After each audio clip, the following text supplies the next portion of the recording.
All right, I'm going to address the obvious. What happened? Well, we lost 2 close games. Is that what you mean? No, we got to go theater of the mind here. You know what? I think I referred to it today as I got boyded. We were doing a drill, and RJ Ronald Boyd kind of clipped me pretty good, and got a little knee damage, so recovering from that. How bad? Any surgery or just? No, it doesn't look like surgery. Thank goodness. Oh, that's good. Yeah, so hopefully a couple of days of those things and braced a little bit and a little rehab, and I'll be back to normal. Was this yesterday or Monday?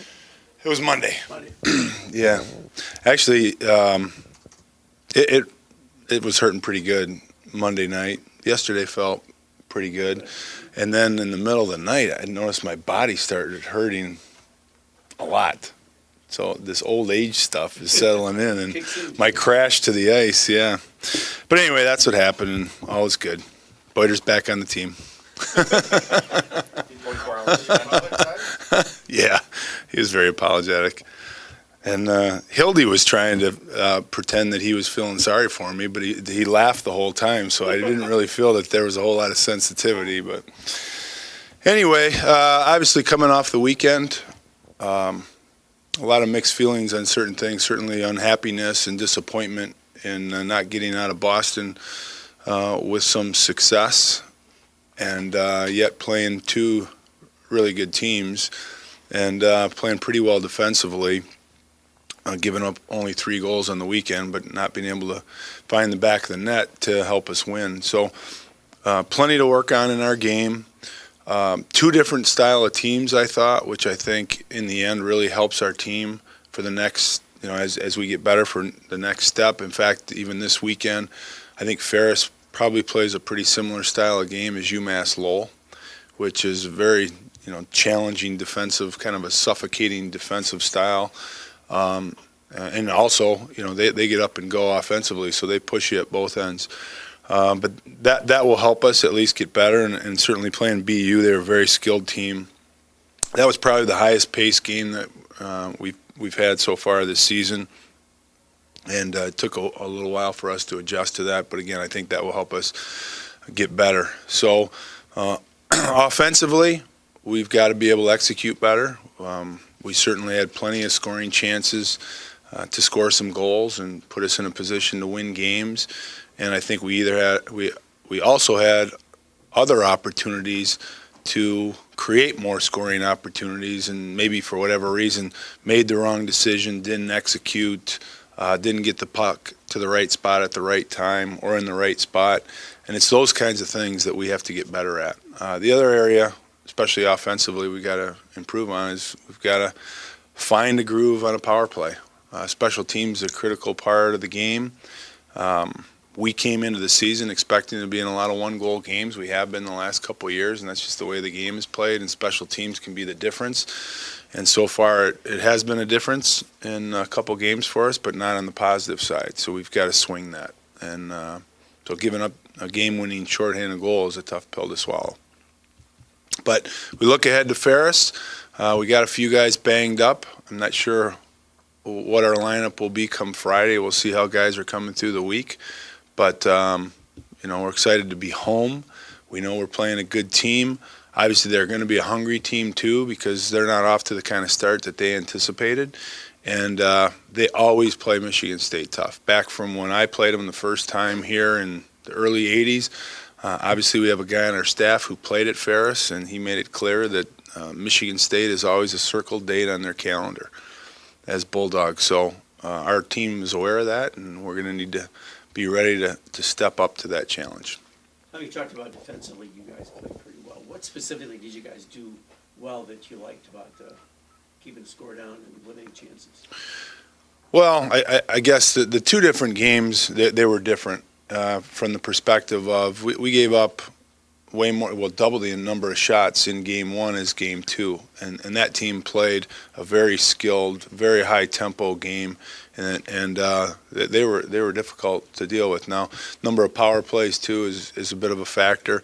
But, the second night, I thought, just as a group defensively, we forced more bad shots or lower quality shots, and we limited the number of shots. I think they only had 20 for the game, maybe. Yeah, and so I think as we're learning how we want to play, and we're trying to find some line combinations and some defense pairings. I think we'll get better and better defensively, and certainly I thought Hildy played really well both games, and that makes a big difference as well. We talk about scoring almost every week or once a week. It's an old bugaboo. Are they creating better chances from what you've seen so far, and you need finishers, or do you need guys that create? I think it's a combination of both, Fred. I think that we did have some really good chances, and we didn't finish. At the same time, I thought during the course of games, we were creating opportunities, 2-on-1s or 3-on-1s or 3-on-2s, where we may not have made the right play. We had the right situation, and yet for whatever reason, we didn't get the puck to the right place at the right time, or we chose to shoot when a pass was maybe a better play, or vice versa.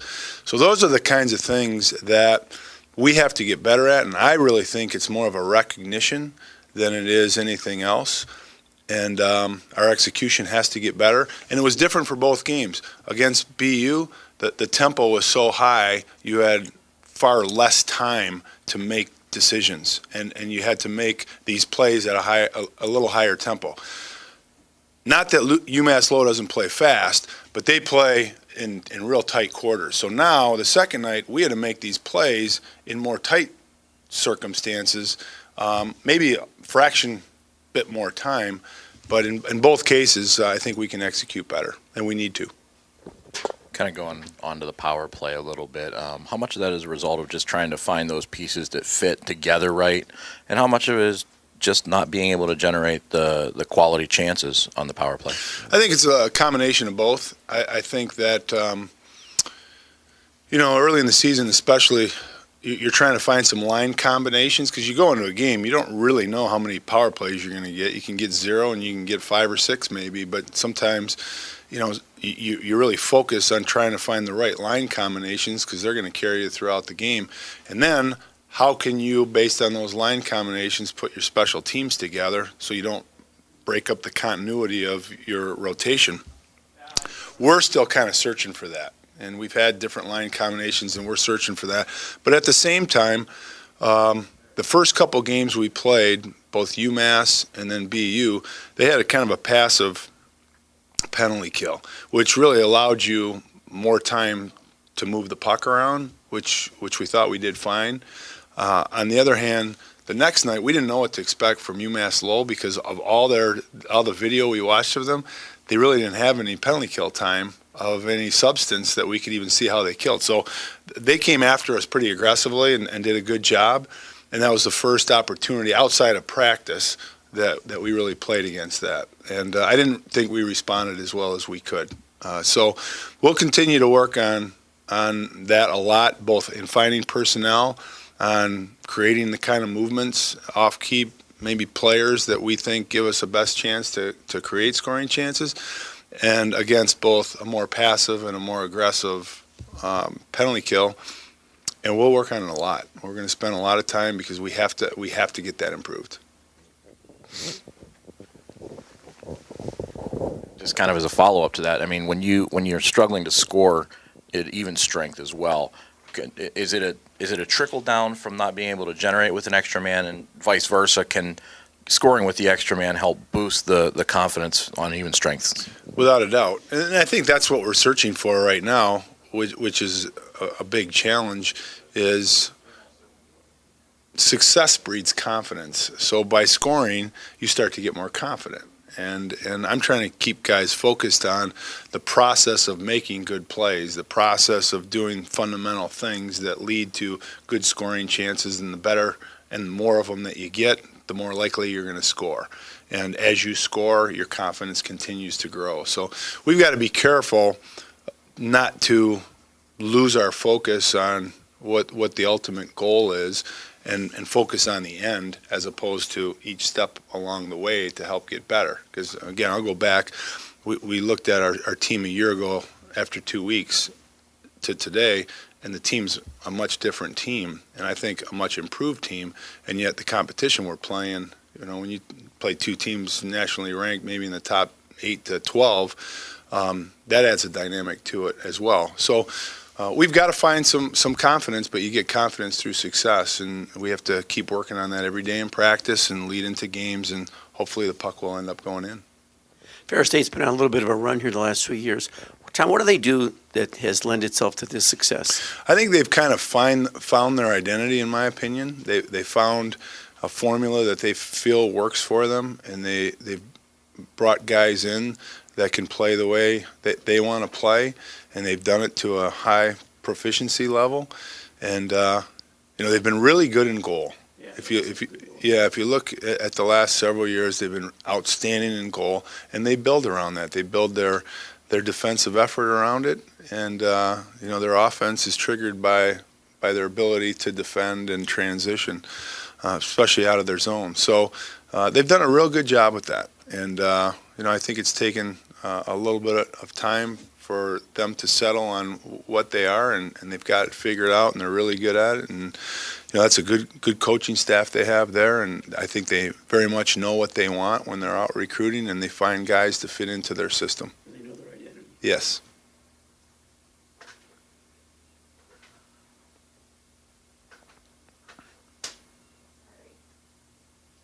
Battery died. Question isn't very good anyway. Tom, did you, you're 4 ranked opponents in a row, and this, as I look ahead, your November-December schedule isn't real kind to you, and then you got the GLI and the Big Ten. Did you ever consider softening the schedule, or would you, to get some confidence and some early season wins? The schedules are made a couple years out, and so, But to answer your question, Fred, I remember when I came here, one of the first meetings I had with Coach Izzo, we talked about scheduling philosophy. And at the time, we were going through this whole transition and planning for the non-conference schedule. And while, 2 years ago or 3 years ago when you start that process, you don't know who's going to be good. You can look historically at programs.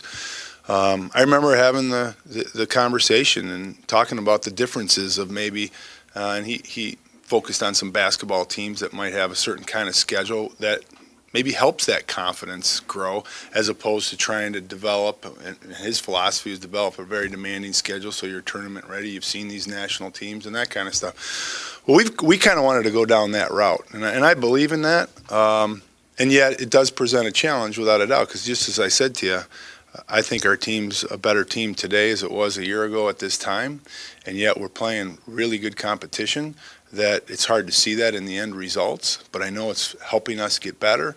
And frankly, I thought it was important at that time too to help in our recruiting. And so we wanted to make sure we put the kind of schedule together from a recruitment standpoint that we could point to and recruit to. And I do believe it's been helpful.